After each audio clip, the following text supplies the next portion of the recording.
Mariamu, wewe unakuwa unacheka cheka tu. Tuambie kwa upande wako. Wewe una uzoefu gani?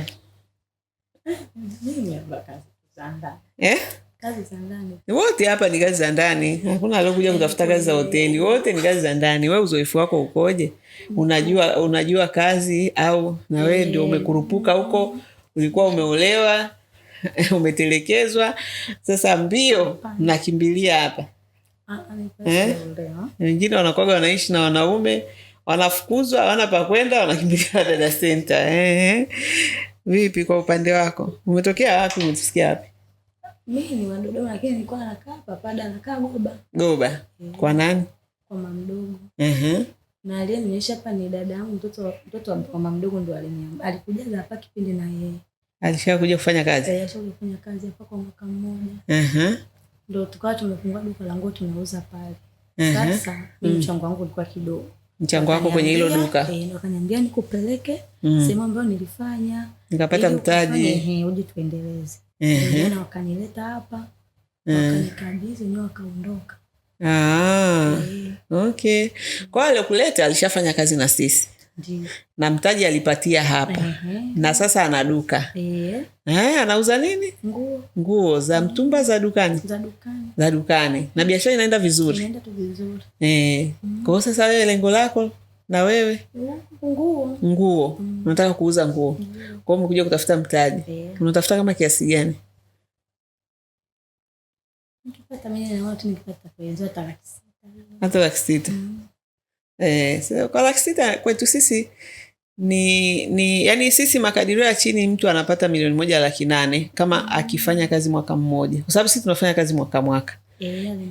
Alikwambia kwa hiyo 600 inapatikana, ukimaliza mkataba wako wa kwanza tu utakuwa umeshapata hizo hela. Cha muhimu tu tunapenda watu waaminifu, watu ambao watakwenda kufanya kazi kwa utaratibu wetu. Ndugu yako alimaliza mkataba? Alimaliza. Basi na wewe usimwangushe. Ndio. Lakini kazi za ndani unazijua? Ndio. Vizuri kabisa. Kazi gani? Kupika, usafi. Kwa kupika unajua? Najua. Fanya usafi unajua? Kulea watoto? Najua. Una miaka mingapi? Miaka 28. 28. Nyumbani ni Dodoma umesema? Okay, wazazi wako wapi? Wako Dodoma. Wote? Sawa. Haya, sisi tunakukaribisha. Jiandae tu kupambana. Kama ni mpambanaji, hapa hela zipo. Yani hela, kwa sababu hela ni wewe. Ukipambana vizuri, unapata hela. Yani hela ni wewe, asikudanganye mtu. Kwa hiyo sisi tunachohamasisha na kuwaelekeza tu ni namna ya kufanya kazi za watu vizuri, kaa na bosi wako vizuri, uwe na heshima na nidhamu nzuri, usete ujeuri. Watu hawalipi ujeuri. Watu wanalipa mtu mwenye heshima. Watu wanalipa uchapakazi. Umeelewa Usiete ujuaji ukajiona miaka 28 wewe mkubwa. Unaelekezwa vitu, unavimba midomo, unakasirika, unajibu kwa sauti kubwa. Huo wote ni umaskini. Sasa sisi kazi yetu, kwa sababu mikataba yetu ya mwaka tunakuwa tunawasiliana mara kwa mara. Tutakuwa tunakurudisha kwenye mstari tukiona kama unaotoka. Tukaambia sasa hivi Mariamu amekuwa mjeuri. Tukamwambia Mariamu hapana. Hizo tabia sio za hela. Hizo tabia za umaskini unaleta na utatoka kazini na utapoteza hela. Umesikia huku tuna dhamana.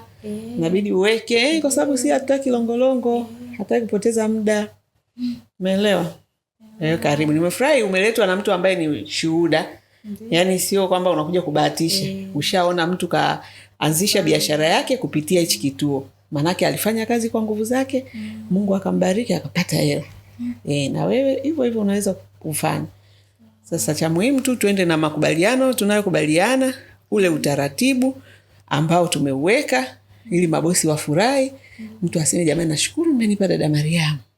Ndio? Hicho ndio kikubwa. Kwa hiyo karibu sana.